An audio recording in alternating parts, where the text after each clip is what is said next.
For the first 9,950 years of this, we were the default. Modern running shoes are the intervention. They're the ones who have to prove there's any value in their shoes. And why haven't they done it in 50 years? They can't. This is Running for Real, the podcast for runners who know that for every runner's high, there are just as many lows. All those just missed PRs, easy runs that feel hard, injury blues, and more. Each week, we'll talk to running, health, and wellness experts about their highs, lows, and best advice to build our confidence. Running for Real is about being honest, being brave, and most of all, not feeling alone. And now here's our host, who loves shows like Lie to Me, Tina Muir. Hello, my friends. Welcome to episode 111 of the Running for Real podcast. I am so thankful that you are here today. Boston Marathon is just a few days away as of you listening to this. Well, if you're listening to it the day it comes out. And I'm excited. I'm also in Boston, so that's exciting. There's a lot of stuff going on this weekend, and I'll be telling you about that in just a second. But I thought I would firstly go over what we have going today. So last week we had Dorothy Beale on the show who talked about her, accounts, her hashtag I run this body and I have a runner's body. We talked a lot about body image, about confidence, things that we struggle with. And I hope that episode was really helpful for you. It's something that was really important to me to address, as I do see people kind of bashing themselves so often. And it really kind of makes me a bit sad because I know you guys are better than that. I know you're special people and I just don't like seeing you be so cruel to yourself. So I hope that made you rethink things and you enjoyed that episode with Dorothy Beale. Now, a few months ago, I brought Ray McClanahan on the show, and I suspected that episode would turn a few worlds upside down with the truth bombs he shared, and it did. What he said, made sense, but I had quite a few messages saying that you were still a little bit confused and, to be honest, overwhelmed. Now, I'm not promising today's episode will clear that up for you. In fact, after I talked to my guest today, I was a little scared, not of him, but just like my whole running world would never be the same. And I just didn't really know whether I was ready to take that leap. I was a bit afraid to really look into it. Now, that doesn't make much sense right now, but you'll see what I mean once you get to this interview. Today's guest is the epitome of real. He's always making us laugh. He doesn't take himself too seriously and is really not afraid to fight for what he believes in. So not surprisingly, he landed him and his wife, Lena, on Shark Tank. And I was excited to hear all about the behind the scenes stories, of which he does not hold back in telling us. You are going to love the things that he tells us about behind the scenes. Sashen is the founder and creator of Zero Shoes, which is all about getting us to go back to barefoot or as close to it as we can. And you'll hear Steven say about getting our feet to feel and move the way they were supposed to. Now, before you roll your eyes, take a listen. It might totally change your mind on the topic, and you'll see what I mean by saying a little scared that we're maybe being manipulated, and not by him, by some other people we thought we could trust. I know with Boston coming on Monday, I should have been focusing on the marathon. I'd love to get an interview for you with sports psychology or something about tips for racing. But friends, just being honest, I couldn't get my schedule together in time to get you on marathons and getting you a confidence building episode. And realistically, if you're racing on Monday, you have a heck of a lot going on the next few days, making the most of being in Boston. So you'll be saving this episode for a few weeks anyway. I'm in Boston right now, so it only makes sense to give those who are feeling a bit sad, a bit of FOMO right now, something to listen to. And this is going to give you something else to think about and figure out maybe. And I hope someone who's going to make you laugh and smile, which will take away some of that frustration. I hope. I'm excited to race on Monday, and remember, even if you can't attend the live event in Boston where Generation UCAN is hosting Lindsay Hine, Ali Feller, Carrie Tollefson and I, if you sign up, you can be sent it afterwards, so be sure to do so by clicking on the link in the show notes at tinamuir.com/episode 111, or you can go to tinamuir.com/UCANLive, that's UCANLIVE, and let's go meet Steven. This episode is sponsored by Aftershokz, the award-winning headphone brand, best known for its open-ear listening experience, powered by patented best-in-class bone conduction technology. Aftershokz headphones sit outside your ear so you can hear your music and your surroundings. I know. Aftershocks is a must-have for runners, providing the ultimate level of safety and comfort without compromising sound quality. To learn more and save $50 on Aftershocks endurance bundles, visit tina.aftershocks.com. That's tina.aftershocks.com. Thank you to our friends at Generation UCAN for sponsoring this episode of the Running for Real podcast. You can get 15% off at generationucan.com when you use code TinaMuir. Go get yourself some, especially the peanut butter bars. They are the best. Go get some. Stephen, thank you so much for joining me on the Running for Real podcast. I am very excited for this conversation and looking forward to learning more about you and your company. So welcome to the show. Thank you. That's very optimistic of you. Well, I believe in you, and this is going to be fun. Okay, so starting... Do you believe in me the way you believe in Santa Claus, or do you believe in me that you just trust that we'll have a good time? I'm hoping we'll have a good time. Yeah. I trust. I don't know if you're quite Santa Claus level. That's a pretty big ask. It is a big ask. So let's jump in.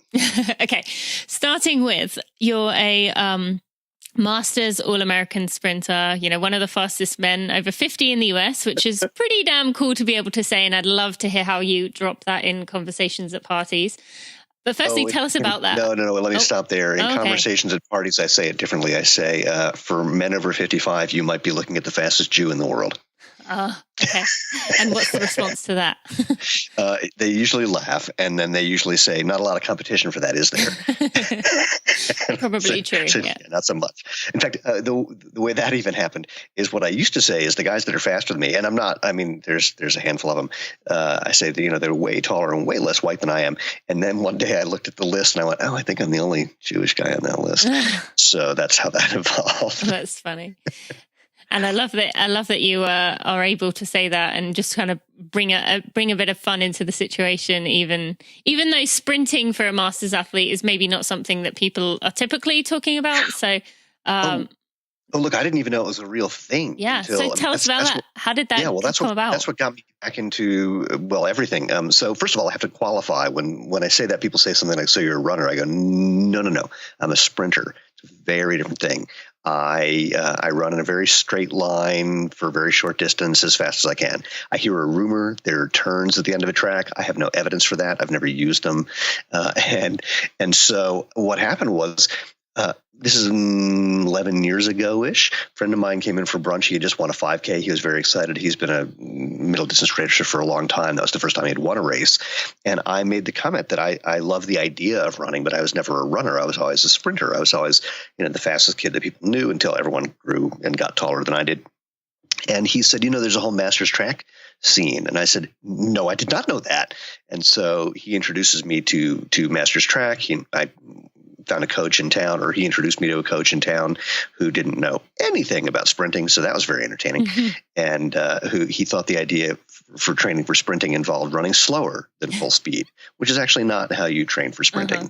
And that turned into a very entertaining argument. So, that was how I found out about it. And it is a kind of crazy thing. If you go to any given race, or if you go to the World Master Track and Field Championships, or just compare the number of people. Actually, just compare the number of people at that where they're running on the track versus road races, and it's a fraction of the number comparatively. So it is a weird thing, undeniably. It's kind of like the difference between the number of people who run a 4-minute mile and the number of people who run a sub 10-second 100. I think it's a factor of at least 10 or 15. Really? Wow. Yeah. Well, that's either way. I think it is absolutely awesome, and I love that you do that. And I'm sure others listening will go immediately to go look up videos of you running because they will be curious. Oh man, yeah. I wonder if there are any. I know there have been a few. I don't know if they've been online. Yeah. What happens with those videos is anything kind of in and around the mountain states. I tend to win those once I go to the coast where I'm up against the guys who are living in California and Florida in particular. That's where the former pro athletes tend to live. And so that's when I find the guys who smoke me. And there are, I said at the Master Track and Field Championships in Finland like 10 years ago, I said to one of the guys, my goal is just to be in the semifinals in 100 meters, but my real goal is to have you pull me around the track in a 4x1.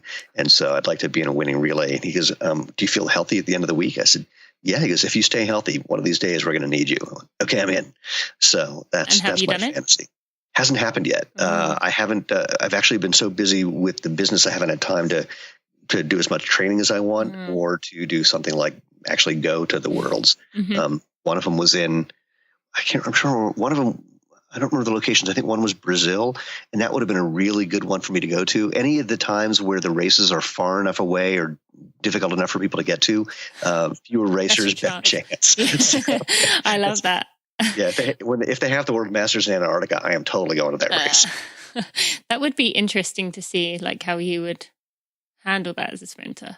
If I know they would never do a race there, but in theory, what would you? There's no track there. Yeah. There is this idea that sprinters like hot weather, which is really not the case. You can get warmed up, and you're not going to set records at 5 below zero, but it's doable. Okay. Well, cool. And I will say though, on your website, on the Zero website, which we'll talk about in a minute, there is videos of you running on there, and compared to the speed of an average person running on when you see videos of people running on other websites, people are out for like a leisurely jog. So you look like you are sprinting in those videos, so people can kind of get an idea. Well, what is something funny about that? And I'm going to say something, and maybe this guy will get mad at me when I say it, which could be very entertaining. So I'll say it. The former Olympic 800-meter runner, Nick Simmons, is trying to become a 100-meter runner. And he is? There's two things that are... Like currently? Right now. Okay. And there are a bunch of videos about it. And it's really interesting, if you look at him when he's running full speed, he just looks like the 800-meter runner that he was in the last 20 meters of a race trying to sprint to the end. He doesn't look like a sprinter at all. He looks like an 800 guy just moving slightly faster. He also is doing something, I think, and I could be wrong, but he's doing something that most people do, is they underestimate two things about sprinting: how difficult it is to get a tiny bit faster, and how hard it is to get up to speed from starting in the blocks. And so he did a hand-timed race, I don't know, a month or so ago, a month or two ago, I can't remember exactly, where I think he was hand-timed at like 12:65. And he was looking at that going, cool, well, now I've got a goal, and I know I'm going to run 11:09. It's like, dude, half a second is a huge amount of time, especially when you're coming out of the blocks and you're doing fully automated timing, where there's like about a 0.2 second slowdown because of how long it takes to react to the gun. So put it all together, it's like, good luck. I mean, I also want to say to him, just to be obnoxious, dude, I think I'm 25 years older than you, and I'm looking to run an 11:09. So it's a whole different game. There's guys slightly older than me who still run in the mid 11s, which is crazy. Yeah, I can't even wrap my brain around that. I mean, obviously we see people like Usain Bolt or any of the other Jamaican runners, and even the US ones who run that fast, but it's just no. They're running 20% faster, which is such a huge thing. I mean, the fastest I've ever been clocked at was on a treadmill, which doesn't really count, but I was on a treadmill, and Bill Sands, he's the former head of biomechanics for the U.S. Olympic Committee. He had a lab out in western Colorado, and he had one of these massive treadmills, like 5 feet wide, 10 feet long. They put you in a Mission Impossible harness when you're on it in case you fall down. You don't hit, just like land on it and go flying out the window. Like you'd see in a comedy. Yep. Yeah.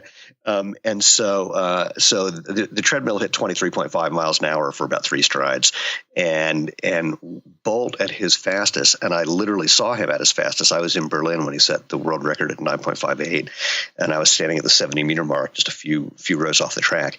He hits almost 30 miles an hour, and that difference, I mean, it's almost 30% difference. It literally, watching someone run that fast right in front of your face, your brain just goes, what? Yeah. It just doesn't look real. The ground contact time is so short, and the amount of distance they cover with each stride is so far. It looks like these guys aren't running. It looks like they're repeatedly stepping on an IED. I mean, it's really literally inconceivably amazing. I'm sure a lot of people feel that about when they see you sprinting, though. So no. Yeah, I would think so. Anyway, I want to get on to talking about you and your business. So Zero Shoes. I'd love for you to tell our listeners how that kind of came about. your side of the story, because there is a little bit of a discrepancy between you and your wife, Lena. So we're allowing you to tell yours without her defending her side. So we're going to take this as truth. So we might have to give Lena a chance to say her side, but tell us how Zero Shoes kind of came about. All right, so I'll start at the very beginning. When Daddy loves a mommy very much, and then I'll move forward about 45 years. So it actually happened after I got back into sprinting, and I was getting, for the first 2 years, injured constantly, pulling, tearing something. I mean, it was a mess.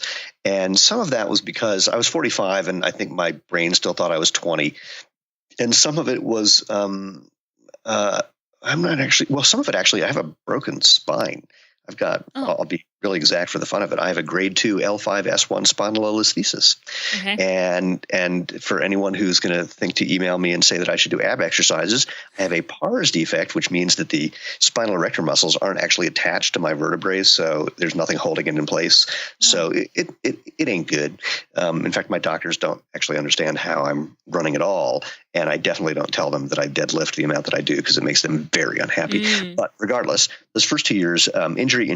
One day I'm hobbling through the kitchen and Lena looks at me and she was just genuinely curious. And she said, "Are you having fun?"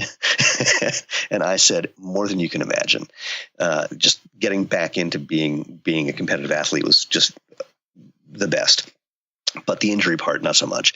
And so at about the 2-year mark, a friend of mine who's a world champion cross-country runner, it's very annoying, by the way, all of my friends have world championship titles. I'm the only one who doesn't. So I'm the whatever. Pretty cool club to be a part of, though, friendship group. It is, actually. And then there's a handful of them that are Olympians as well. And being in Boulder, Colorado, it's just a goofy-ass town. Oh, yeah. So do any of them own businesses as well? 2 of them. 3 of them do, actually. Oh, okay. You got a successful group of friends there. Yeah, it's a really interesting collection of humans for sure. My favorite story, one of them is Lorraine Muller, who won a bronze in the marathon in the Atlanta Olympics. And Lorraine tells this great story about going to a local turkey trot. And she goes, I went because I needed the turkey, frankly. And so they put the Olympians at the front of the pack just for photo opportunities. And just before the race is about to begin, I look to my left and I look to my right, and there's 4 other Olympians. And they're all there because they wanted the turkey. So it's very competitive still. But anyway, my friend who's a world champion cross-country runner suggested that I try to run barefoot and see what I learned by doing that, if that would tell me anything about what's going on with why I'm getting injured so much. And the short version is that it did. I didn't know what I learned at first. My first barefoot run, there was 2 things that were really interesting. The first was, again, as a sprinter, I think the longest I had ever run, and not of my own decision, was about 1.5 miles. Really did not like that. And this run, I was so entranced with the experience, what it felt like. First of all, running on grass, then running on sidewalks, then running on streets, then running on gravel, then running on trails, and running over a wooden bridge, and then the experimenting with my gait, picking up my cadence without running faster, just moving my legs faster, or the exact opposite, landing on different parts of my feet. I mean, I everything that I could think of to do differently is what I tried. Bending my knees more, bending my knees less, having my core be a little tighter, having it be looser. I just, whatever I could think of, I tried. And it was so mesmerizing that at the end of this run, I didn't know how far we had gone or how long we had run. And I turned to someone who had a GPS watch and I said, how far was that? She goes, that was a little over 5K. I was like, I'm sorry, what? I had no idea that I'd run that far in a single moment or single instance. So can I just pause you? So were you running, you're mentioning these different, was it literally like a few strides of this, a few strides of that? Or were you kind of like, okay, this feels good, now I'm going to add this in, or kind of how were you? Well, kind of both. Like, does this feel good? Does this feel bad? Does this feel better? Does this feel worse? Okay. I was just really didn't, my memory of it was that it was just so interesting that I wanted to try all those different things. Okay. But the yardstick, if you will, was better, worse, better, worse, better, worse. And so I wasn't going to continue doing something if it was obviously feeling slow, stupid, etc. The other thing that happened, I ended up with a big blister on the ball of my left foot. And it was not lost on me that my left leg was the one that got injured more often than my right leg. And unlike many people who I've encountered in the last 9-10 years, where in that situation they would go, see, this is crap because I got a blister. My thought was, how come my right leg is fine? And so a week later, when I went for my second barefoot run with this gaping hole in the ball of my left foot, I thought, okay, if I can find a way to run that isn't hurting the giant gaping hole, then I'm probably not doing the thing that caused it to begin with. So let's see if I can figure that out. And I'll give myself 10 minutes. If it doesn't work, I'll try again after I'm healed and less stupid. And so at the 9-minute and 30-second mark, I was about to give up because it had been just nothing but agony up until that point. And then in one stride, faster, lighter, easier, my breathing relaxed. And what I had done was a couple of things. One, I had gotten tighter through the core. I was a more stiff spring, if you will. Mm-hmm. And I also stopped doing, I didn't realize this at the time, but I now know it now. I stopped overstriding. I stopped reaching out and having my foot land too far in front of my body. And as a sprinter, I was overstriding and plantar flexing. I was overstriding and pointing my toes. So I was landing on the ball of my foot. I was also kind of like pulling the ground underneath me instead of getting my foot underneath me and placing it and then lifting it more. So just for whatever reason, just from trying to avoid the pain, my brain figured out how to stop overstriding, stop pushing and pulling, become a little tighter, which, by the way, back to Usain Bolt, his coach, Glenn Mills, said the number one thing that they worked on for a year before he actually ran a competitive 100 meters was core strength, because he didn't have that when he was a 400 runner. So that went great, and that became my new yardstick for understanding how to feel when I was running. Mm-hmm. And my injuries went away, got faster, All-American, et cetera. So that's the prelude. What happened as a result of that is I need to spend as much time barefoot as I can, but they aren't letting me into Whole Foods, which is ironic because they have no problem if you're, breastfeeding your dog, but barefoot, not okay. So I knew about the Tarahumara Indians. I knew they were running in these sandals made from tire scraps. I did the best that I could do. I found some rubber that they used to resole shoes. I got some cord from Home Depot. I figured out a lacing system, put these things on my feet, and I just wanted to have as much of a natural movement experience as I could all the time. And I made a pair for Lena. I had enough. I think I had enough in that first batch of rubber that I made for like 5 pairs of shoes. So me, Lena, 3 other people. And a bunch of people said, hey, I want some of those. So I took the couple dollars that I got from the 3 other people. I didn't make Lena pay for hers, and used that to buy twice as much material. And then they told 2 friends, and they told 2 friends, and soon I was making 10, 20 pairs at a time. And then a guy named Michael Sandler, Barefoot Runner, said, I'm writing a book on barefoot running, ironically called Barefoot Running. And he said, if you had this little sandal making hobby and turned it into a business, if you had a website, I would put you in the book. So I rush home and pitched this idea to my wife, because I've been building websites for since 1992. And she said, wow, that is a horrible idea. And I said, all right, you're probably right. And so after she went to bed, I built a website, and then she kind of growled at me the next day. And I said, well, look, the people that are ranking for the keywords that I care about, they're there by accident. I think I can own this in a couple of months. And, maybe it'll be a car payment.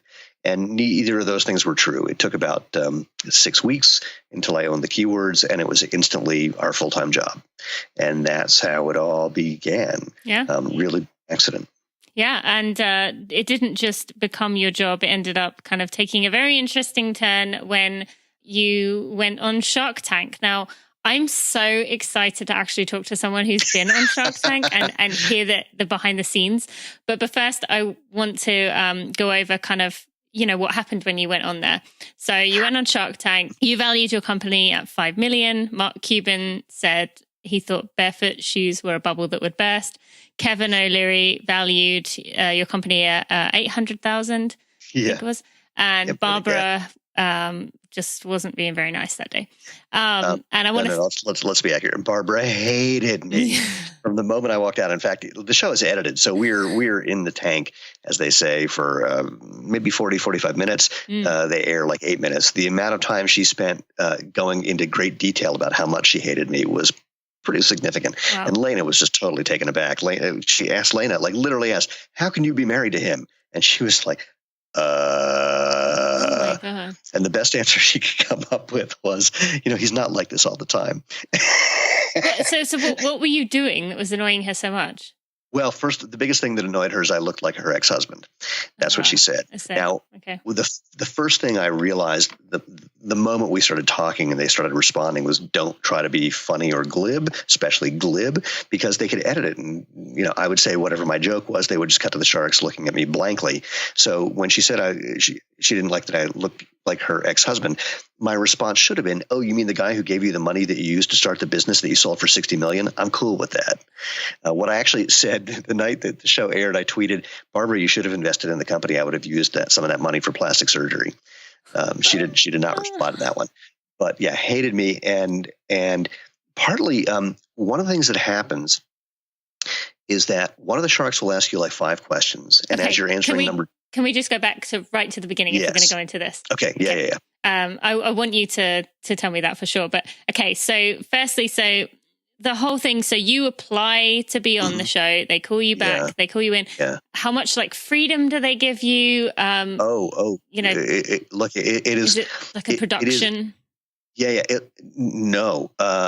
So what happens after they say they want you on the show is you work with 2 producers on your pitch, just that first 30 to 90 seconds, however long that turns into, just explaining who you are, what you do. Mm-hmm. And that's it. And they don't tell you anything else. The only thing, Lane and I watched every episode of the show that had aired. Up until that point, we watched every episode of the British version of the show, Dragon's Den, of the Canadian version of the show, Dragon's Den. Just to kind of give yourself so you could know what they were going to ask. Yeah. Okay. We knew, we read the autobiographies of all the sharks, so we kind of knew things about them as well. And we spent a lot of time practicing with friends of ours. We have a friend who's a serial CEO, very smart businessman, who actually was almost on the show. And at the last minute, they decided not to have his company on, but he knew a lot about the show as well. And so he just grilled us. He pretended to be one of the sharks and asked us very pointed questions. The first time we didn't know the answer to many of them, so we learned them. So that was one of the biggest things. During the week or so prior to us taping the show, I don't think Lena and I said a word to each other than the pitch. We just kept repeating it over and over and over. It was very interesting conversations over dinner and in cars. We just nonstop. But we didn't even get through the pitch. When we did it live, Robert interrupted us almost immediately. And so that was derailed.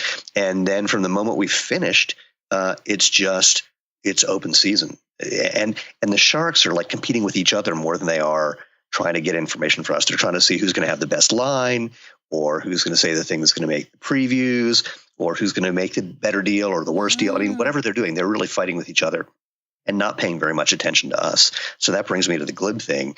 And one of the things that Barbara didn't like is something that Robert expressed later on in the show. Again, you don't see this later on in the taping.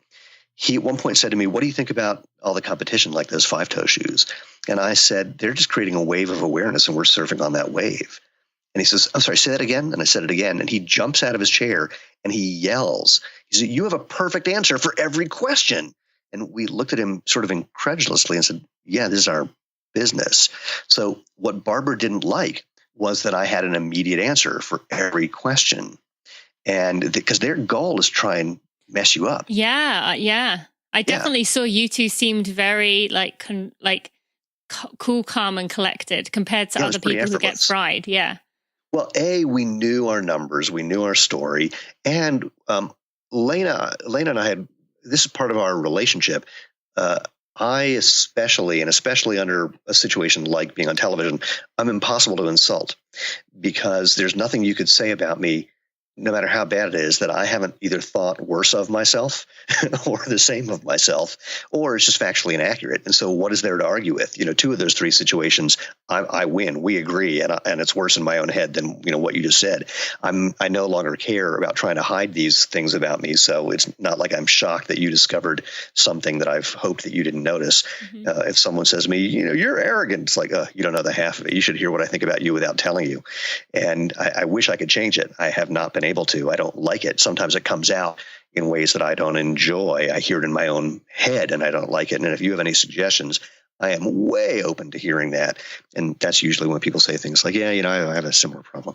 So it was pretty effortless. Now, there were some funny arguments that you don't see on the show. Cuban and I got into it because we got into a battle about email open rates, which is a very obscure thing. And then Kevin and I got into it because I had a previous company that he thought he purchased, which he hadn't. In fact, back to Cuban. Cuban got a little thrown by the fact that he was a customer of my old company and didn't seem to like that. So, which was what? Your previous company? I invented a computer program that was the industry standard word processing software for film and television writers. Okay. And so Mark was one of my customers. So that was like a weird balance of power shift. Yeah. He did not like. So anyway, yeah, there's just all these things that you don't see.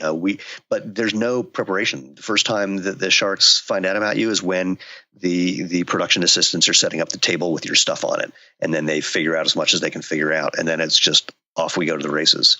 Wow, that's so interesting. So, did you feel any kind of like pressure being in the room, like with knowing it was going to be on TV, or just so prepared?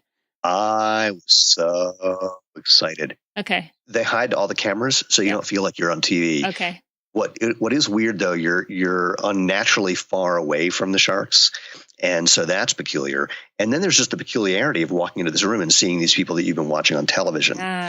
So television breeds this false sense of familiarity to begin with, and then there you walk in. It's like, hey, there's Robert. Hey, there's Mark. Here's you see them all. It's a little weird, but the moment we started talking, that all went away. Mm-hmm. But one of the other things we also realized, we kind of compared notes and figured this out. We both figured this out in real time.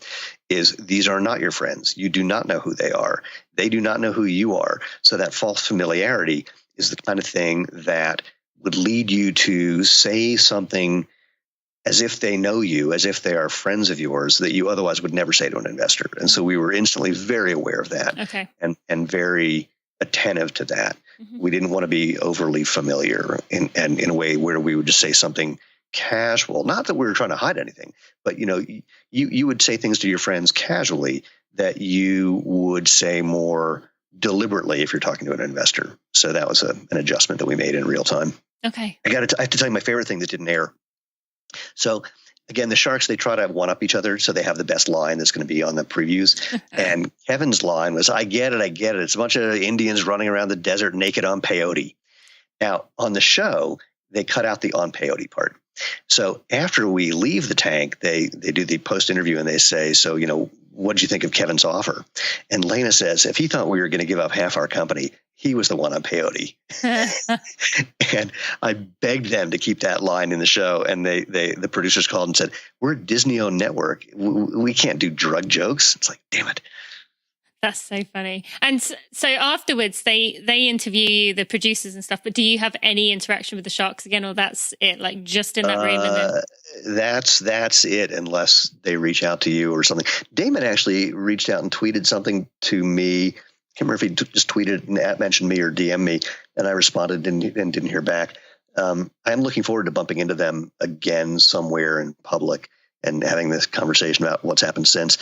But no, it's you don't get their home phone numbers. Okay, so let's go into what happened. So I said they Kevin was the only one who first I got much taller, and then I lost a lot of weight, got way taller. But anyway, yes, you're saying. Well, yeah. So Kevin was the only one who made an offer with valuing you at $800,000, and it was 50%, I believe, he wanted of the company. Yeah. So had you and Lena kind of agreed beforehand, we're not taking any less than, what was your numbers you kind of agreed on? Yeah, we had done a lot of research. We talked to people who had purchased shoe companies, who had sold shoe companies. We talked to bankers. We talked to venture capitalists. We talked to everyone we can think of. We looked at the comps of companies that had been bought and sold recently.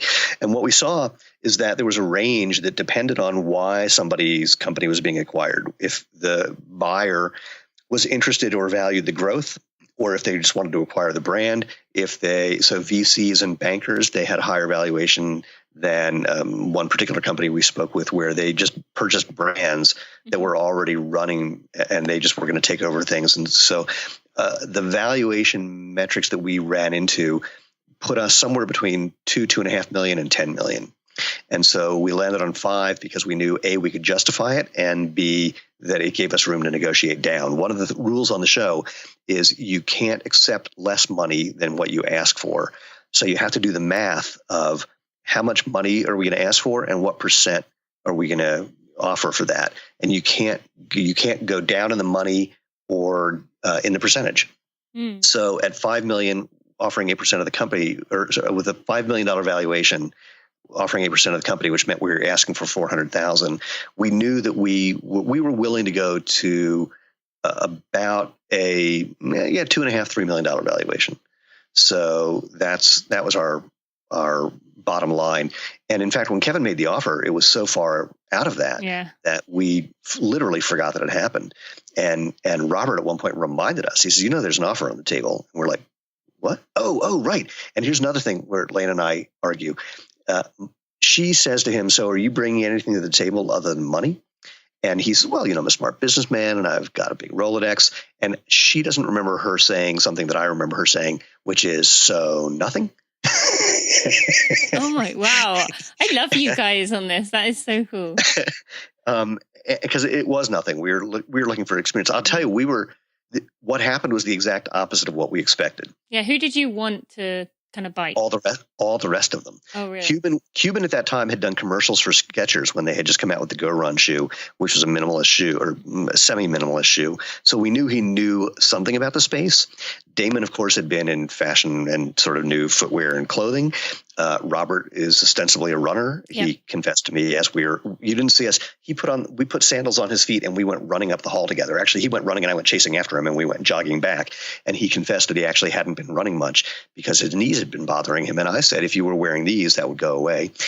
And that conversation went on for a little bit. Barbara, we actually hoped was going to make an offer because she was the only shark at the time who was actually working with the companies that she invested in because she was retired. So we thought the exact opposite of what happened was going to happen. And we would have been really cool with that. In fact, had 2 or 3 or 4 of them jumped in, that would have dropped our price down to the floor that we were willing to go to because we thought they'd bring enough value. Yeah. But that did not happen. Yeah, interesting. Have you ever thought about how life would have been different had you taken it, or was that just not even something you? Yeah, it would have sucked.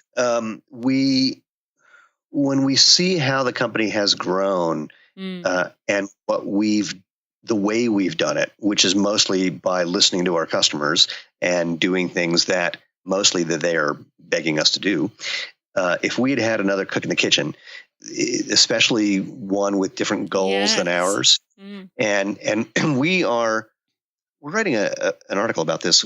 We run the company. Socialism is getting a bad rap. Let's just say it that way, or it's getting misunderstood. We have a capitalist socialist company, and what that means is that we are definitely a company that is designed to be growing and profitable. But we have a profit sharing inspired bonus plan where we give bonuses to everybody in the company that are equal. I mean, not the exact same amount as someone's part-time or someone's just brand new to that quarter, but that's prorated. But we think that the people working in the warehouse are literally as important as those of us in the executive level. If they weren't doing their job, we would not be getting product out the door and the company would fall apart and vice versa. So that's one of the many ways that we are a more socialist leaning company. And that's a good thing. Being socialist just means that we're at the baseline treating everyone as the equals that they are. That doesn't mean that I don't know what the hell it means after that.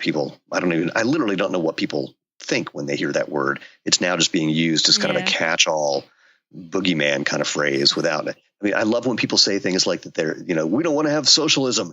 Thank God for Medicare. It's like, whoa, back up. So Medicare is basically a socialist product. Yeah. So anyway, it wouldn't have worked. We've seen it now. We talk to potential investors, and if they walk in telling us how to run our company when they know nothing about internet marketing or footwear, we immediately find ways to politely leave the conversation, and it would have been worse. Yep. No, and I really, love hearing the fact that you stand by your morals. You know what you know what you want. You're sticking to that. You're thinking about the customer. I mean, that's just quite rare nowadays. And what you just said about bonuses, that's just amazing. So well done to you, both of you and Lena, for just kind of standing out in a crowd in the way that you've kind of done that and understand what you like. So thank you on behalf of that's very kind. People who want more of that. Well, what I can tell you is all companies evolve to the level of the neuroses of their founders. And so for us, this is just what's important to us. There's things that we would love to do that we can't do. We would love to have no titles in our company. We find the whole hierarchical thing ridiculous, and so we keep things as flat as humanly possible. Yeah. Everybody in the company has a role in deciding products that we're going to take on next. There are lots of things that we do because it's important to us that are unusual. And yesterday I was having a conversation with one of the people in our company, and I said, look, I'm going to cry when I say this, but I literally can't tell you how grateful we are that you're here and doing your job. And her response was, I'm going to cry if you don't stop that. And so this is the best gig I've ever had. And I can't thank you enough for letting me have this job. And we've heard that from we have an HR guy who interviewed everyone in the company. He goes, that's the universal response. And actually, even the one that really made Lane and I both cry was the couple of times that that employees of ours made a comment that they felt happy that they found a career with us. Oh. And it's like, holy moly, we're just trying to make sure the next day works. We haven't thought about career level timing. So that was so special. Cool. Yeah, thank you so much for sharing. And I'm sure you'll have an influx of people listening to this who now are like, ooh, any openings? I want to jump in that. But thank you for sharing that. And I have a question for you from Sally, who seems to, from what I can see, be your number one fan in the world. So you can say hi to Sally and thank her for this question, which is, has Shark Tank ever invited you back to be an example of a company that has succeeded despite the sharks rejecting you? Funny you should ask. In short, no. And the reason that's funny you should ask is it's something that I keep pitching them, and I'm going to do it again this year. They just started doing auditions for this season, and I did send them an email, which is the same way that they first heard about us. But I'm also going to try and go to one of the live auditions if they have one nearby enough. There's one in Lincoln, Nebraska. That's a couple-hour drive. I may try and go there, but I have to. I don't know yet. But I have one of two pitches. Pitch number one is that we can be a great follow-up because we can tell a Shark Tank made us rich story. Not us personally. Given my druthers, I would not take a salary and I would just put it all back in the company and live out of a box. Lena won't let me do that. It's a stupid idea, but that's just the way I think. And but the company's doing very well. And so that's one pitch, is exactly what you said. Shark Tank made us rich. The other is that we're growing so quickly, we're constantly looking to raise money to fund the new inventory and the new products and new marketing initiatives that we need to do. And especially with marketing that has a longer time to pay off. And so I want to go back, and the way I pitched it, I said, they didn't like our $5 million valuation before. Now we're trying to raise $5 million. Mm-hmm. And I think that would be a good story. So I'm hoping they respond, or I'm hoping that they see that could be some fireworks. So fingers crossed. Yeah, well, good luck. What is the company valued at now? It's a privately held company. So what I can say is that we did an equity crowdfunding raise, a Regulation A+ equity crowdfunding raise in 2017, where the valuation was $28.5 million. So just crushing the number just a little bit there. So thank you. All right. Okay. Let's talk about the shoes themselves. For those listening who are still a little bit confused, like, are we talking running in sandals? Yeah. What the hell are you talking about? Let's kind of tell people, why are they different? What is this beyond kind of that first kind of essentially prototype you talked about earlier? Tell us where you've gone to now. Well, let's just start with the basics. For the first 10,000, we've known people have been making footwear for at least 10,000 years. The oldest recorded archaeological find of a shoe, and it was a sandal made out of, sagebrush or something like hemp, is about 10,000 years old. For the first 9,950 years of that, all shoes looked kind of like what we do. They're designed just to give you some protection, but to let your foot, as much as possible, move naturally. And what that means is that it's supposed to bend and flex and move and feel the world. You have a quarter of the bones and joints of your whole body in your feet and ankles. You have more nerve endings in the soles of your feet than anywhere but your fingertips and your lips. Think about it. It wouldn't be like that if you're not supposed to use them. And so most footwear up until the 70s was designed to let you do that. As Irene Davis from Harvard said, at a panel discussion at the American College of Sports Medicine that I was on. She asked the panel, given that, in the 60s, we were running in very thin-soled running shoes and playing basketball in Chuck Taylors, which is just a very thin piece of rubber stuck on your foot. She said to the shoe companies, what problem did you think you were trying to solve, and why isn't it working? Because we're seeing more injuries now with more severity than we were seeing then. And they had no answer. And so the simple thing, there's a guy, a podiatrist that I met who told me the story, and I asked him to find me the article, and he's still trying to find it, from the 60s. Some podiatrist who went to Kenya to study the Kenyan army, who did a lot of training barefoot, mostly because they didn't have shoes. And his report was a podiatrist will go broke in this country. So if you look at people and places where they're still spending a lot of time barefoot and using their feet naturally, they just don't have the kind of problems that people who are in shoes that don't let your feet bend and move and flex and feel have. I mean, the simplest thing I say is just at the end of a day, do your feet feel better than they did at the start? If not, it's because you're not letting your feet do their job. And again, bend, flex, move, and feel. And just the simple one, look at the shape of your average running shoe. It's got a pointy toe. That's not how your foot is shaped. And if you just make your big toe move in just slightly, you can't actually use your arch, because you're essentially putting your foot in a cast, or as I like to say, a coffin. So, but if you just squeeze your big toe next to your second toe, the fact that it's not able to move naturally to splay out means you can't use the musculature in your foot properly. Simple. Same idea. If you have a elevated heel, first of all, the elevated padded thing does not reduce impact forces. And what it does is it makes it more likely that you're going to overstride and heel strike and send a big spike of force through your joints, because you almost can't, depending on how you run and depending on how big the heel lift is, you literally can't avoid it. Sometimes if you look at barefoot runners in slow motion and just imagine adding a half an inch under their heel or more, you would see that it's going to make their heel hit the ground first, further in front of their body. So that's a problem. The elevated heel, it also messes with your posture. But the other thing it does, even if you somehow manage to be a midfoot or forefoot landing runner, with the elevated heel, you're not letting your foot come all the way down to the ground, which means you're not using the biggest spring you have in your body, your Achilles tendon, properly. You're making it progressively weaker by not letting it go through a full range of motion. Having a flared sole, that's another thing. What that means is that the outside edge of the shoe hits the ground before your foot would naturally hit the ground, which creates a fulcrum that in running can make you hyperpronate. Pronation is not an issue. That's a natural function. But it can make your foot, go from the outside edge to flat faster than it should. Or if you think about, the most recent fun with basketball with Zion Williamson, if you see what happened to him on the basketball court, where he hit an edge of his shoe and it flipped his foot over and messed up his knee and led to.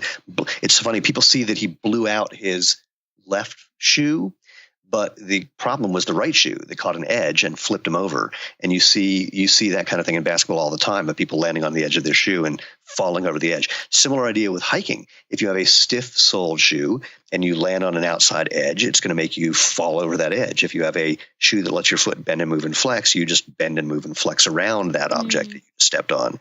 So this is all just the basics of natural movement. Or the last thing I'll say about natural movement, again, your foot's designed to bend and flex and move and feel. If you don't let it do that, I didn't talk about the feeling part, but anyway, let's do the bend and flex and move. If you don't let it do that, it's designed for balance and agility and effective motion, then those balancing agility functions try to move up to joints that are free. In that case, your ankle, your knee, your hip, your back, which are not designed for that function. No wonder they end up having problems. Let your foot do its job naturally. Those joints don't have to try and do the wrong job. And last, that feeling thing. This is a weird thing, and I wonder how much it's Western and even American, frankly, that we think the brain is just a passive receiver, and that if you don't give it input, whatever, no big deal.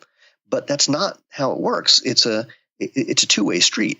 If you're not getting information from the bottom of your feet about what you're stepping on, what you're stepping in, how your entire body is lining up, really, that information goes to your brain, which has a big chunk designed to feel that, because what it then does is uses that info to send messages back to the rest of your body about how to move better.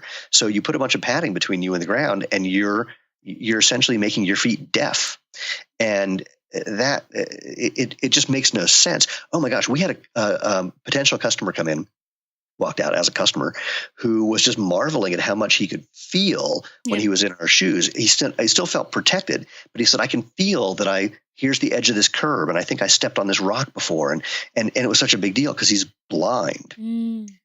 And he was talking about how it feels like he has a whole new sense, which is true. I mean, that's exactly what it feels. So that's the long thing about natural. And all we do is we make shoes and sandals designed to let you have that experience as much as you can, given certain preconditions. So, if you're going to be a trail runner and you're not going to pay attention to where your feet are going, we got a shoe that lets you do that a little more. We're never going to make it so you can't feel things, but we have a shoe that's a grippier, luggier sole, and has a little bit of extra cushioning in there for just things that are a little more aggressive if you're not paying attention. You can run barefoot on the same trails and be fine if you really paid attention.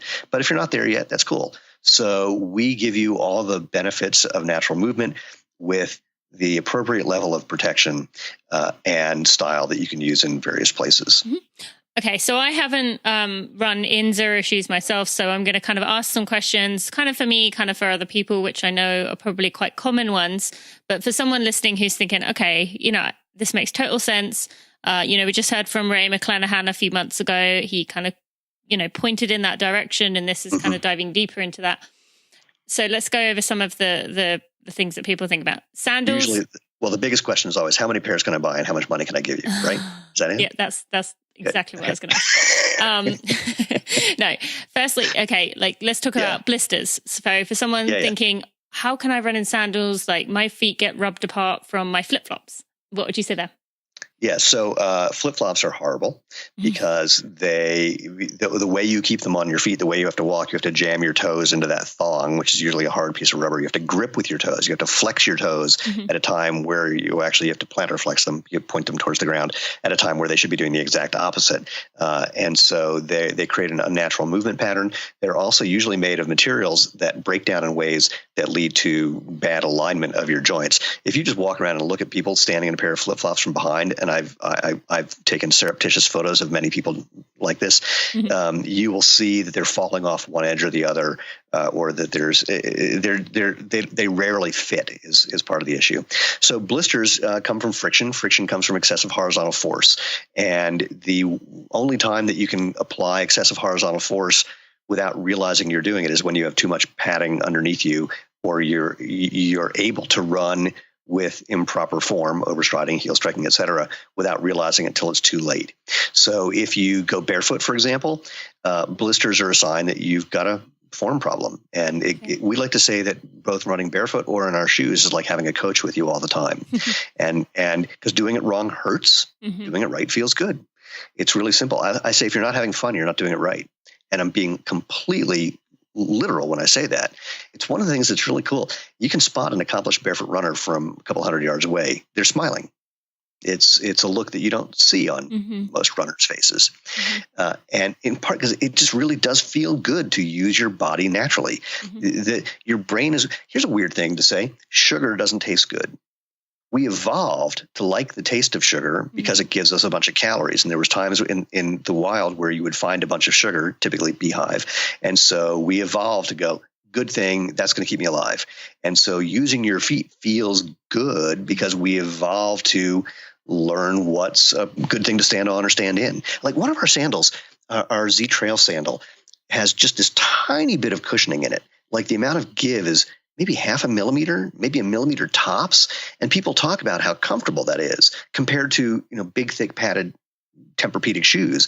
And I wonder about this. I go, what is it about that tiny amount of give that makes people go, oh my God, that's so comfortable? And my suspicion is that in the wild, that little amount of movement lets us know that maybe we're near water, or we're something like that. It has to be some message. I was going to say like grass, like it feels nice. It's kind of, but even grass is sort of a weird thing because there's things that can be hiding in grass that you don't see. Yeah, that's true. So grass is not the best thing to learn to run barefoot on because of things you could step on or in, especially at any park in Boulder. It's a very dog-friendly town. There's lots of little dog-eat landmines.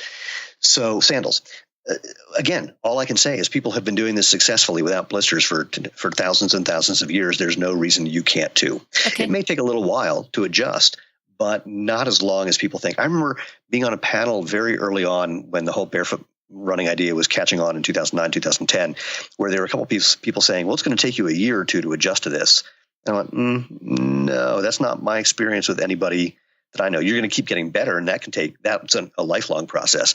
But the more feedback you give yourself, the faster you can learn. Okay. And what they were all talking about was using shoes that were sold at the time with the word minimalist that were about as minimalist as a pair of stilts.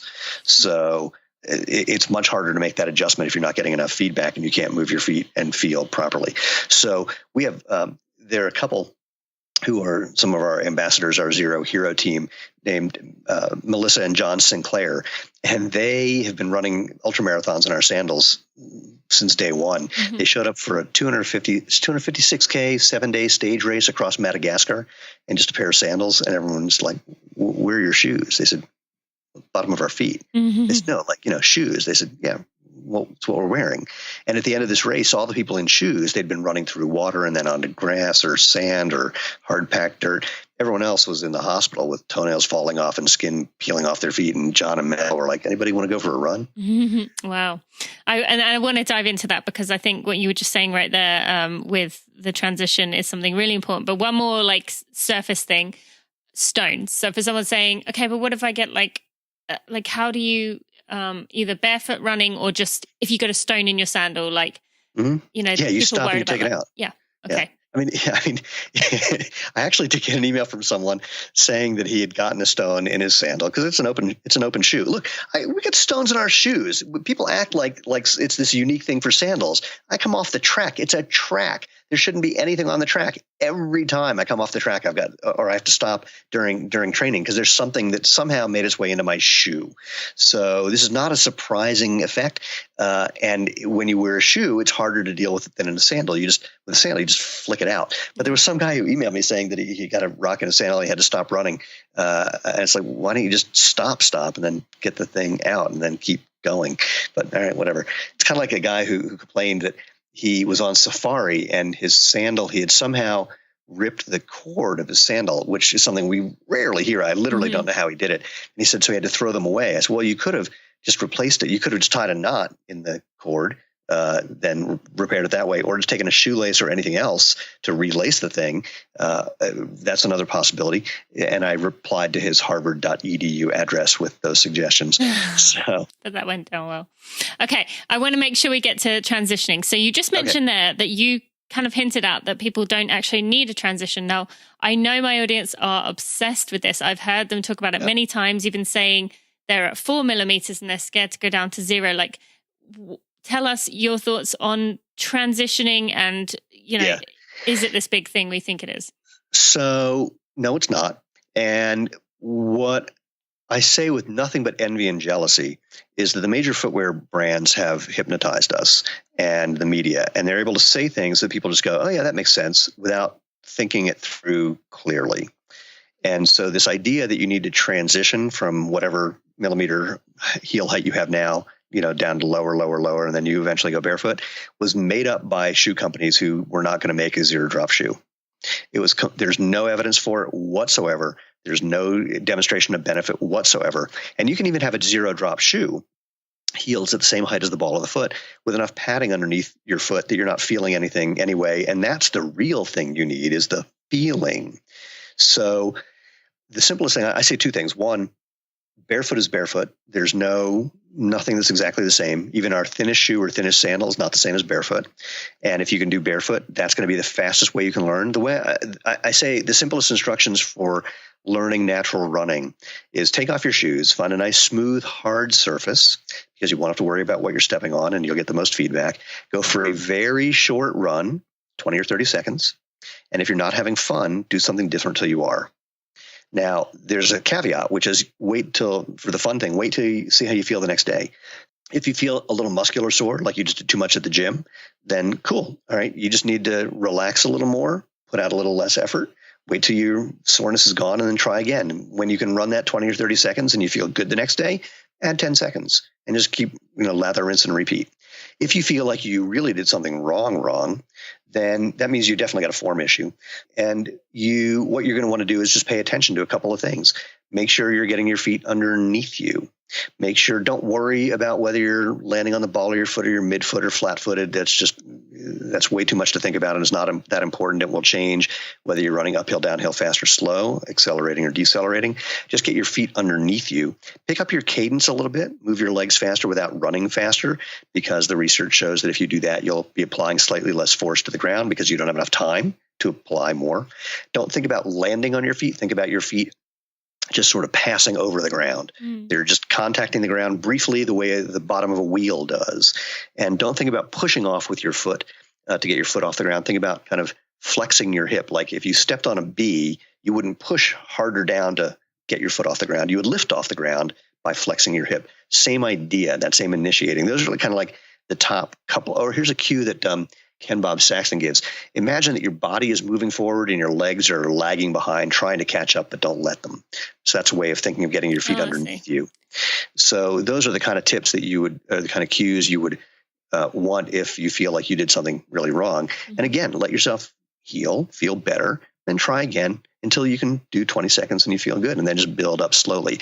But the whole footwear thing of, lower, completely not necessary. This notion that your Achilles tendons have shortened and therefore you got to spend time lengthening them, there's no evidence for that whatsoever. The guys who made up that story have recanted and said they had no evidence when they came up with that theory for why they invented higher heeled running shoes to begin with. Okay, so what about people will be thinking about the Vibram thing that went down? What? Wait, what thing went down? Like how, they got in all these court battles because people said they got injured. No, they didn't get into all these court battles. I'm going to be kind of a dick about this. Okay. What happened was... No, I'd rather you tell us. Yeah. Well, the reason that I asked it that way is there's a massive misconception about what actually happened. Okay. So the first thing that happened was they were sued by someone for making a false medical claim. The medical claim was your feet will get stronger by using these shoes. It had nothing to do with injuries. It was for making a false medical claim. And it was a false claim because there wasn't a study that had been funded showing that those specific shoes had increased foot strength. Now, first, the reason that there was no study was because when Vibram was doing a bunch of studies at Harvard, they said, hey, should we study foot strengthening? And Dan Lieberman said, why bother doing that? There's already evidence from other shoes that are less minimalist than these that it works. And, why spend the money? Obviously, if you can use your foot more, it's going to get stronger.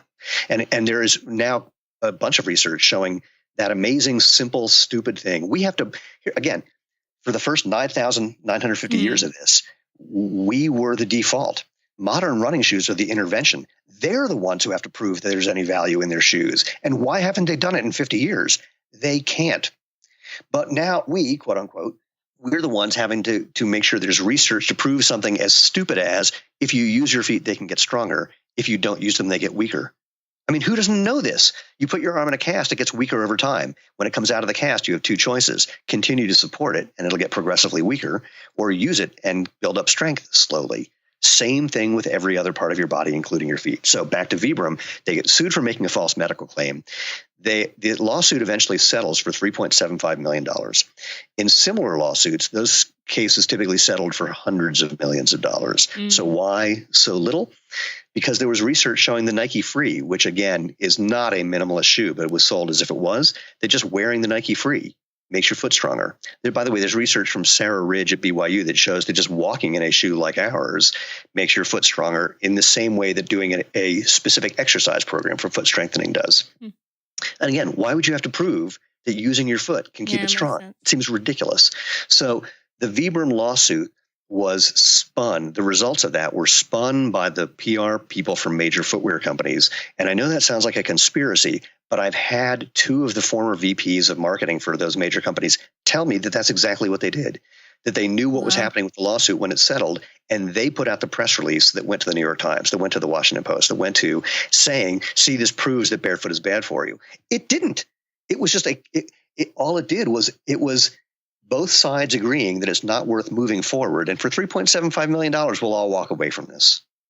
Wow. But there was enough dots that you could connect between what Vibram was doing and actual research that existed well before the minimalist thing happened, showing that using your feet makes them stronger, and that obviously wearing those shoes can let you use your feet better than a running shoe that's got a bunch of padding and is stiff as a brick, that the people initiating the lawsuit were willing to drop it rather than go to court. Wow. That's what really happened, is they realized they had no case. Mm-hmm. Well, I'm sorry for kind of going along with that. Yeah, I mean, I had no idea you were going to say that just Nobody there. But does. Yeah. No one does. And look, I'll frame this in a whole other perspective. This is a conversation that we never have in Europe. It doesn't come up. In Europe, there isn't this whole anti-barefoot backlash that happened. In Europe, people have been walking around in sandals and hiking in sandals for hundreds of years. The whole idea of natural movement in Europe could not be more obvious. When we go to Europe for trade shows, people don't say, yeah, well, don't I have to transition, or don't I, I need more heel lift, or whatever they say. People run up to our booth and go, oh my God, is this like barefoot? They're excited. Or you go to Asia, where in China, you can't go 10 feet without seeing a foot reflexology, foot massage place. And so they have a culture of understanding the value of feet. Mm-hmm. And you say, why would you put on a big, thick, motion-controlled shoe from a Western company that's telling you you're an idiot and what you've been doing for thousands of years is wrong? And they go, yeah. So it's only here that this is happening. I would say the UK as well, because I don't really see it too different. From my experience. When you were saying Europe, I was like, But you guys are leaving, so you don't count. That's true. Maybe leaving. We'll find out. Maybe leaving. Yeah, we will. Well, we'll know a bit more by the time this comes out. Okay, so thank you for kind of explaining that for us. I think I'm going to leave the running for all because this was just such a good part of the conversation. But are there any final words you would like to say to my listeners who are, hearing this and just kind of a bit like, firstly, overwhelmed and kind of like, whoa, mind blown? What would be some final things you'd like to say? Yeah, let's try to underwhelm people or unoverwhelm people. It's really simple. Just think about what's natural. Think about any other situation where where there's some massive intervention that doesn't let your body do what's natural, where that's a good thing when you're not injured. So Irene Davis at Harvard, I asked her, what was your wake up call about this whole natural movement thing? She was training physical therapists, and in part training physical therapists how to make orthotics, which don't let your feet move naturally. And she says, well, it occurred to me that when people came into a physical therapy office with any issue, our goal was to get them moving as quickly as possible, except when it had to do with their feet. And then I went, why are we immobilizing their feet when we're trying to mobilize every other part of their body? That just doesn't make sense. And it doesn't. One of her comments to me was, if we could get people wearing truly minimalist shoes, and this is another thing you have to be careful of, I'll say something about that in a second.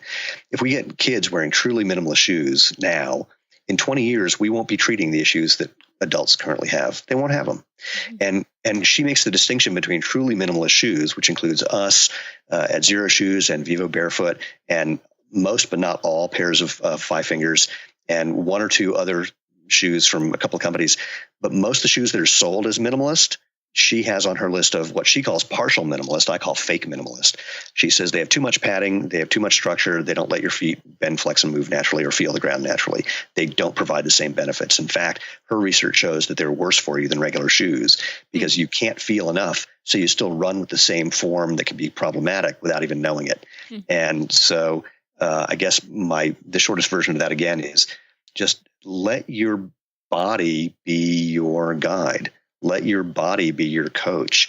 And the only way a coach will tell you the only way he or she can do their job well is by getting good data, is by seeing what's happening, by understanding what's really going on. And the way you can do that with your body is by letting it do its job. Let it bend and move and flex and feel. And you just get better at feeling those things and understanding what those feelings mean and using that to change the way you're moving until you're having more fun.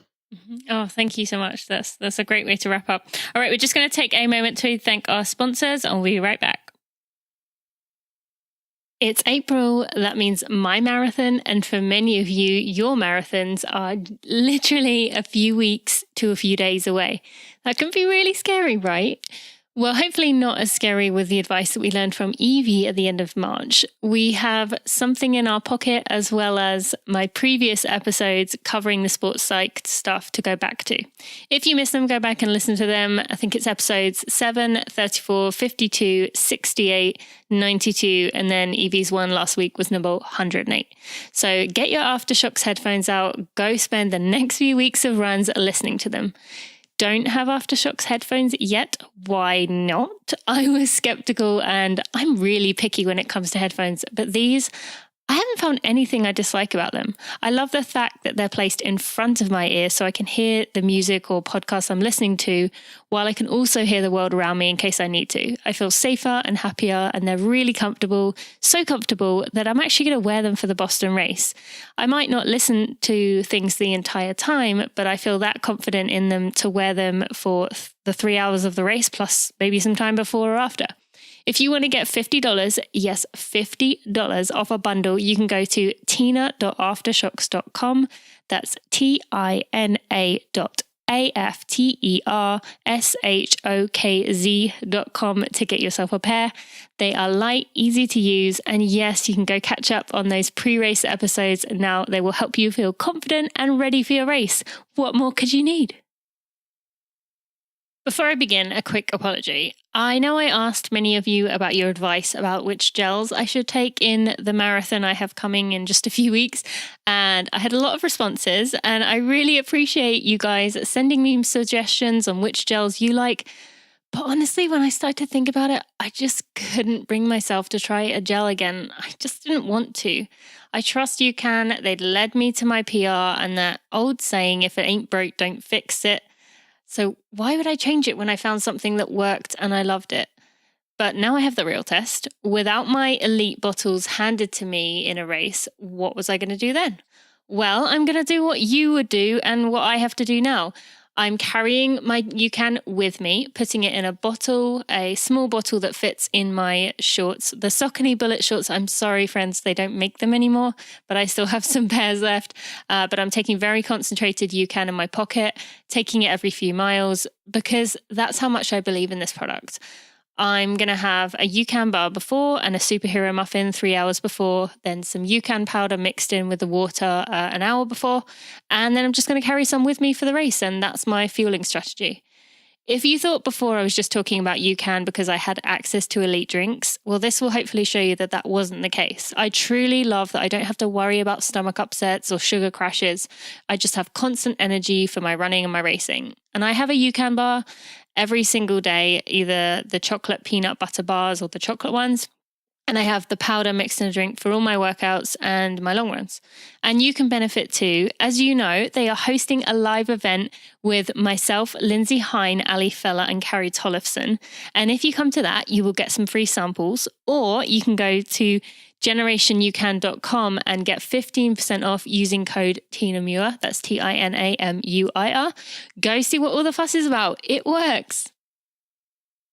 All right, Stephen, I mentioned to you I wanted this to stay, keeping about the conversation that we have. Just one more thing that has come into my mind before we wrap up quickly. For someone listening who's saying, okay, you said to go start on a nice smooth path, but how does someone kind of wrap their brain around the actual, running on different surfaces? Like, what if their path isn't smooth near them? Any other things for that? Sure. Well, I don't know anyone who won't be able to find a smooth path, frankly, especially if you're running for 20 or 30 seconds, which means all you need is about 200 meters tops. Mm-hmm. And if you want to see a barefoot runner get wistfully, kind of misty-eyed, show them a newly painted line on the side of the road. That thing is like super smooth, just one of those white lines. So there's a sidewalk somewhere. I'll say this one other thing. Your body, especially from the waist down, but really from the neck down, is a very amazingly designed spring and shock absorber system that almost instantly adapts almost infinitely. And there's no man-made material that can do the same thing. None. Foam is tuned to a particular weight and mass acceleration, basically. And so if you're not the right weight, running at the right speed, or contacting the ground at the right speed, all foam does is suck energy out of your gait but your body has these ligaments and tendons that are designed to return more energy than any man-made material ever made. So there's always a way. If you're going for a very short run, go to a mall, go indoors, will your feet over time kind of callus up essentially and get so that you can run, like you can run over a stone, or you could run on gravel essentially? Yeah, no and yes. So the no part is there's no bonus points for running over hard things. What you start doing is paying attention. You start looking at where you're going to place your feet, and you place them more smartly. Okay. The other thing that happens is that with a lighter stride, if you will, if you do step on something, you're ready to come off of it faster. Yes. I think my reflex arc has improved. I don't have any evidence for this, but things that I used to step on and like step hard on, I step off of. The other thing that seems to have happened, and I kind of come off them more quickly. The other thing is that my foot has gotten more flexible. So things that I used to step on that were painful, now I step on and I feel my foot bending around them so that it's not as problematic. Okay. And calluses are actually a sign that you're creating too much friction, too much horizontal force. Okay. If you look at the feet of accomplished barefoot runners, we're not calloused. The skin has gotten slightly thicker over time, but not so much that it's giving you full-time protection, which is, again, another reason to just use your brain, if you will. Sometimes there are going to be certain situations where it's just not right for you to be barefoot because you're not right for being barefoot there. That's why we're in business, frankly, is to give people an option when barefoot isn't appropriate for whatever circumstance. So this is all about, again, letting your body be a coach. And any smart coach, if you're running over hot coals and you're not at a Tony Robbins workshop, is going to say, you might want to put something on your feet when you're doing that. And frankly, even if you are at a Tony Robbins workshop, it might be a good idea. But that's just all. Look, it's all physics. Okay. Even the running over coals at a Tony Robbins workshop, it's just physics. So you can't violate the laws of physics. If you're having a problem, it's because you're trying to use physics in a way that is not designed for what you're trying to do. Okay, great. Thank you so much, Stephen, for everything you've kind of shared with us. Where can people find out more about you if they want to get themselves a pair of the shoes or follow you on social media? Where should they go? Not surprisingly, we're everywhere at Zero Shoes, and that's XERO Shoes. So zeroshoes.com, on all the social media at Zero Shoes or /Zero Shoes, depending on where you are. And if by chance you accidentally type in zeroshoes.com, guess what? It redirects to us. Well done for getting that web address. There's a whole story behind that one, but that involves paying $1,000 for what somebody wanted $50,000 for.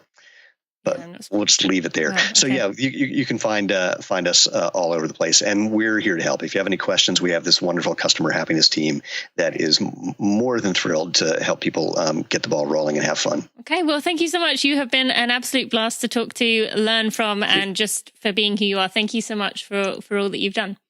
Pleasure. Thank you.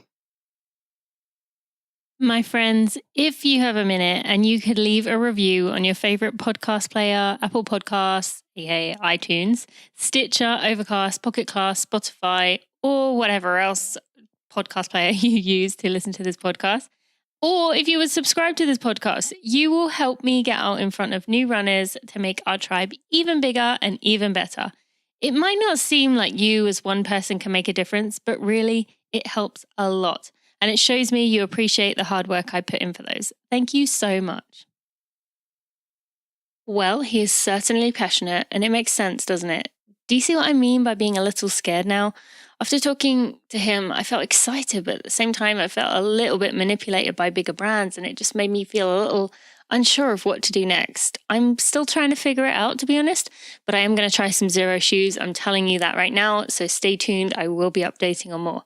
You can follow what I'm up to, my adventures, see what I'm doing, or what I'm trying next by following me through Instagram at TinaMuir88, by Facebook /real Tina Muir, or following me on Twitter at Tina Muir, or you can go to my Strava to see literally which shoes are on my feet. You can find links to everything we talked about today, including Zero Shoes, the Shark Tank links, and a link to receive the live show through email if you're unable to attend it in Boston by going to tinamuir.com /episode 111, or going to tinamuir.com /youcanlive. If you sign up, it will be sent to you. Next week, we will be learning from Pete McGill, who I know you may recognize as I have interviewed him before. But this time we're talking about the short stuff, the shorter races, how you can run your fast 5K, and even get faster as a masters athlete. Pete has so much knowledge to share, and I know you're going to love it. So until then, have a great week. I'll be updating you on Boston on my social media. Thanks for listening to the Running for Real podcast. Be sure to check out tinamuir.com for show notes and even more helpful running information.